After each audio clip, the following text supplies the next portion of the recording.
pala ang problema natin. Mayong Kapag hapon wala tayo, sa tanan pero viewers hindi makakaalis. Kailangan ni sa tatay Bugong Barbero. You! Bakit ni Pinayan? Ano po tayo i-upload, no?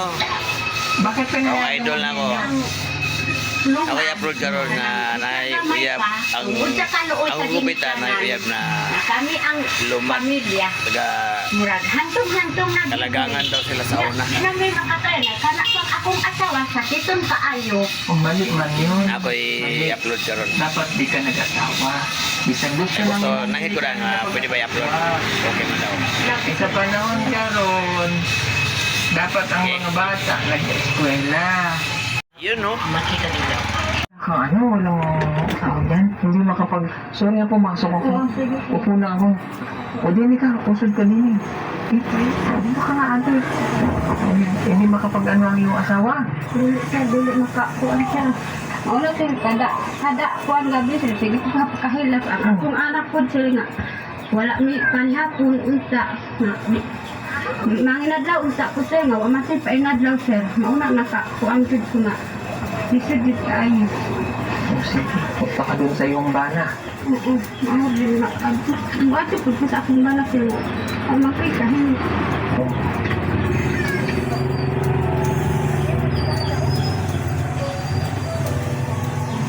Salamat sir. Pag nakabing sa ako sir. Ito, bagay-bagay po sir. may sakit daw po kasi yung bana niya. Nabalian natin. Oo, nabali ang diri sir. Nagpanis motor. Oo na, sana pagkabulan dito sir sa kuan. Ay hapon naka-opera dito sir sa kuan dito sa mga balay ko. Ay kuan, resita nga makapalit sila resita sir. Oo na naka-kuan. Isip ka ay, nanginaglaw ko yun sir. 100 na ang kuan.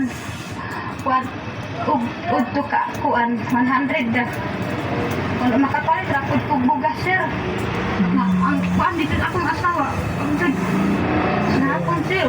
May panihapon, sir. Karon, kuan, natid mo na, kuan, lungag. Kaya naman ko yung lungag na, kuan, sir. Kuha naman siya. May sakit pa yung kanyang asawa. Lima po ang akong kuan na, grade 5, grade 6, grade 7. Gusto lang ko ba sa kalagangan, sir. Sige, dagdag mo pa to ha. Para makapunta ka sa ospital ha. Sir, salamat, sir. Salamat sa iyong panalangin, sir. Salamat, sir. Salamat po sa ayo, sir. Panalangin mo sa ako, sir. Ako, sir, di ko kabalong magbisaya. Sa tawagan, sir, magbisaya. Magbisaya ko nakaisulan ni San Juan ng grade 1, sir. Ako na maasaw-asaw, ko magbisaya. Iyon ko nga, pares ko na ko sa akong anak. Aron makakuan sa ako, kay di man ko kabalo. Makasaw siling anak na bisaya. Una, sir, lisod ka ay salamat sa inyong panalangin sa ako at sir, makahospital. Punta ka ospital ha. Oo, kung matay adto ko. Okay, o sige para at least makatulong siya din sa kanyang asawa. Oo, sir. Mas kailangan yun. Oo. Lisod ka ayo, sir. Okay, sige. Mga saging lang akong itamahal sa akong anak, sir. Okay lang yung saging. Importante ay may nakakain. Oo, sir. Yung mga papel wala. Hindi lang yan. Babalik tayo dito ng Liberty School Supply. Salamat, sir. Punta kang ospital ha. Paano ka pupunta doon? Paano ka pupunta? Wala kang pamasahe. Oo. O, ito pa 1,000 pamasahe. Salamat, sir. Ha? Sa panalangin mo sa ako, sir. Unahin mo muna yung asawa mo. ha? Iyon sa ako akong asawa. Anak mo magpalikwan ko. Ato na ko sa hospital. Oo. Tapos mag-pray ka lang ha. Salamat, sir. Sa panalangin. Thank you. Okay lang yun ha. Kasi minsan, hindi natin alam kung bakit tayo pinabibit lang pinapupunta nila dito. Kaya naman sa plano namin eh.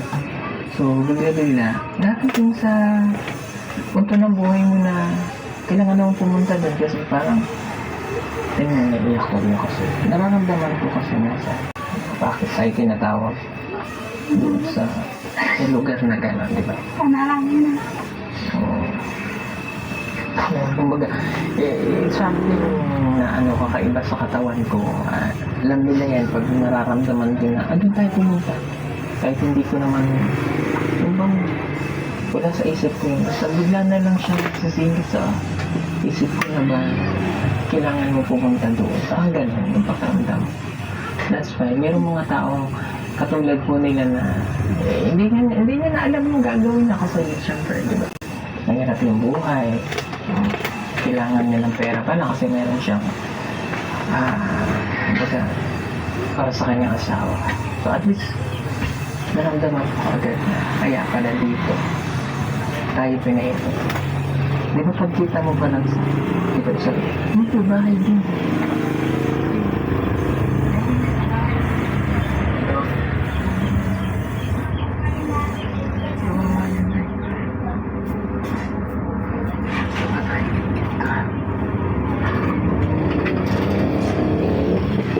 Tintinong mo kong bahay. So, sakto nung pinatawag namin yung mga pinuntahan. Ito pala yung bahay mo.